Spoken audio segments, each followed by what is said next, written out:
Isa, dalawa, tatlo, apat, lima, anim, pito, walo. So guys, good morning. This is your host, Beef Finest World.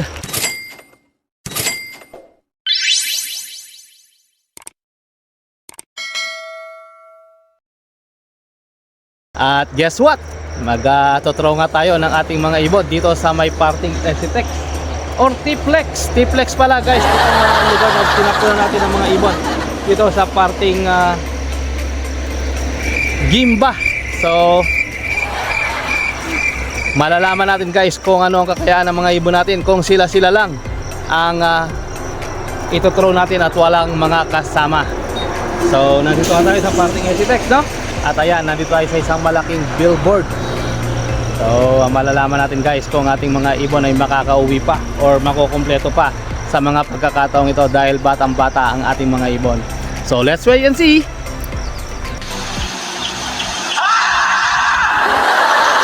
Ating mga ibon, nagkakahiyaan pa sila. Ayan na, isa, dalawa, tatlo, apat, lima, anim, pito, walo.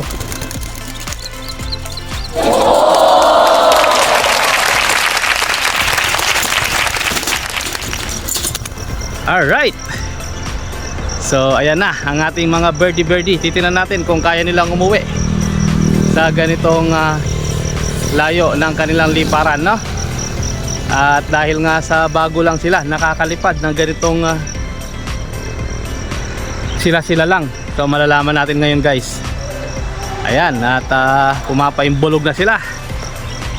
Ayan, ang tataas na guys.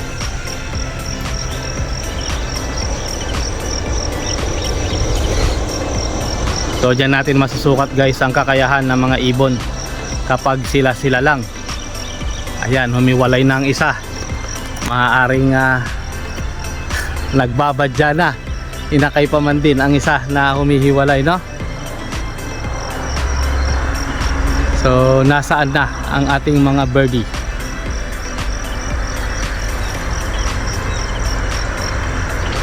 Hindi ko na nakita.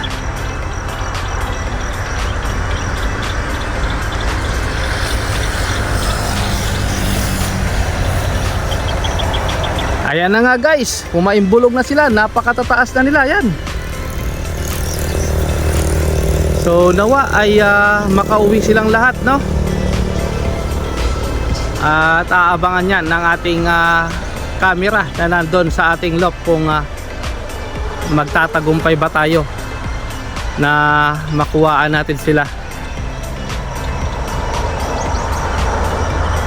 So let's wait and see guys, let's go! A few inches later.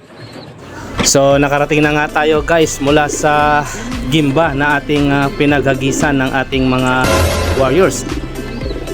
At ayan na nga, biglang dumating nga ang isa nating warriors at nanguna nga siya. Ito ang blue bar na ginawa niyang halos isang araw ang Victoria lang guys. So ngayon ay nauna nga siya, kaya malalaman natin sa mga susunod na mga araw ang kanyang gagawing performance. So yun na nga guys, at sinundan pa ng isang brown at sumunod ang isang black velvet, sumunod ang blue bar, Grisel. So guys, sunod-sunod na nga dumating ang ating mga birdie. So wait lang tayo guys, at kung makumpleto nga ba ang ating 13 alipores ng ating baratang kulungan.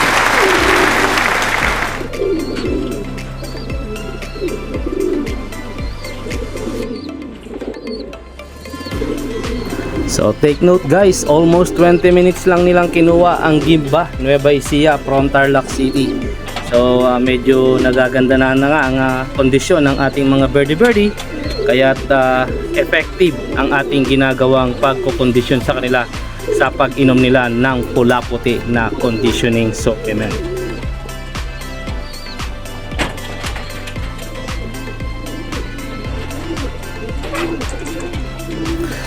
Sabi ko nga sa inyo guys, maging consistent lang kayo sa ating mga ginagawa at tutukan lang natin ng maayos ang ating mga warriors. Bibigyan tayo ng magandang performance, sapagkat anuman ang gawin natin kapag may determinasyon at hilig natin ang ating ginagawa at binibigyan natin ng panahon at motivation na rin para sa ating mga warriors upang uwian tayo.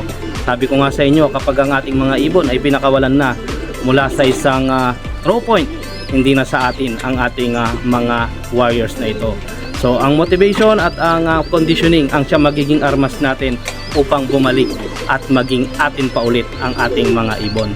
So aral lamang ito sa ating mga punchers na mahilig na mag-comment or magsalita na sana all magagawa natin ito guys kung tayo ay may pagtutok. At sabi ko nga sa inyo, ang mga ibon ay parang mga atleta. Paano natin ilalaban ang mga atleta kung hindi sila kondisyon? So kailangan natin silang i-kondisyon ng tama, bigyan ng magandang panahon, determinasyon at higit sa lahat conditioning sa kanilang katawan. Sasabihin ko sa inyo at sisiguraduhin ko 100% gaano man kahirap ang karera, hindi man ito umuwi sa tamang oras, uuwi at uwi ito, wag lamang itong madisgrasya. So 4 lamang dyan guys ang night training natin from the beginning na kaya at nakita ko na maganda ang pine-perform nila rito sa low flying natin sa ating mga ibon. Almost 1 hour tumatagal na sa isang mainit na liparan ng ating mga ibon. Kaya naman minabuti ng inyong lingkod na subukan sila sa isang first toss na kasama ang mga young bird na less than 2 months old lamang ang kanilang edad dito sa ating baratang kulungan. Ito nga nakikita nyo ito guys ay almost 2 months old lamang ito at kalilipad lamang ng almost 1 or more than 1 week pa lamang na lumilipad dito sa ating baratang kulungan. Kung inyong napapansin guys, mukhang hindi sila napagod sa liparan na ginawa nila na pinost natin sila sa may parte ng T-Flex Gimba. So nangangahulugan lamang guys na maganda ang conditioning nila sa kanilang katawan. So ang ating gagawin ngayon ay unti-unti lang natin silang i-motivate at titingnan natin kung sino sa kanila ang matitira sa habang papalayong training na ating ginagawa. So susunod nga natin na training guys ay almost 50 kilometers na ang ating ibibitaw sa kanila. Dahil sabi ko nga, sa totoo lang guys, ang first toss ko talaga na ginagawa sa ating mga ibon before ay 50 kilometers.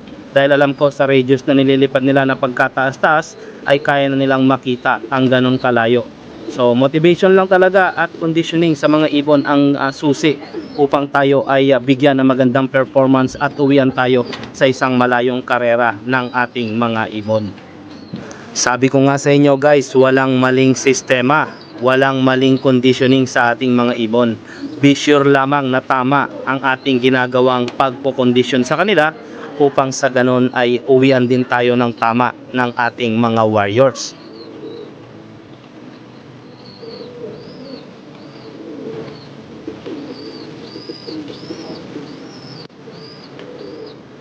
So medyo natagalan nga guys ang ating mga huling batch ng ating mga ibon. Maaaring nangapa pa ang mga ilang na ito. Kaya medyo natagalan ang kanilang pagdating dito sa ating baratang kulungan.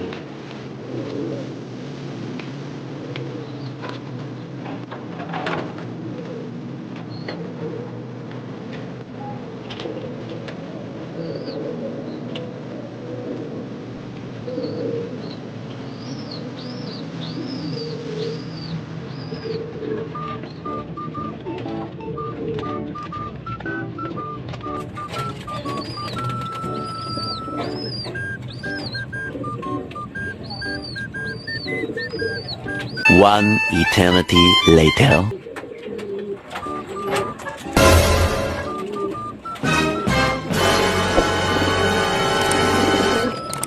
So ito na nga ang huling batch sa tumating sa ating mga birdie no.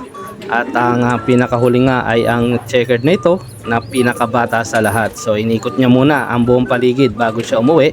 Pero sabi ko nga sa inyo guys ay mas maganda sa mga ibon ang iniikot muna ang paligid bago umuwi sa isang malapitang throw point ng ating ginagawang pag-training sa kanila sa araw-araw.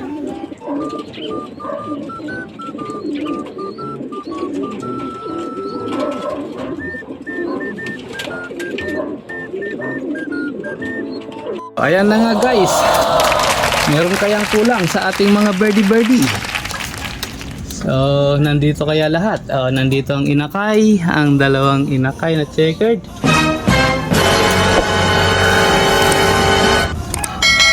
Okay, nandun din yung checkered na isa. Black check, nandun din. So I believe kompleto ang ating mga birdie no. 1, 2. Mga brown, okay, kompleto lahat. Very good. So pwede na nga talaga panglayuan ang mating mga ibon na. So yan lamang guys, ang inyong lingkod at nawa ay naibigan ninyo ang ating mumunting palabas ngayong araw na ito. So shoutout po sa lahat ng ating mga kalapatids out there na walang sawang sumusubaybay sa ating mga content sa araw-araw. So yun lamang po at God bless po sa lahat. So always choose to be happy and be courteous to others. And let the Lord God Almighty be the center of our lives. Bye for now and God bless. Ang ating kalbayog siblings, ayan, may naglilimlim na siya. Wow. So inaabangan ko ang pairings na ito guys, sapagkat ang kanyang partner ay purong anak ni Edwin Muli at ni Old Line Red. So maaaring pula rin ang mga ipakita at ipalitaw ng mga anak ni Kalbayog Clacker at ni Edwin Muli cross sa Red Old Lines natin guys. So yun lamang guys, bye for now.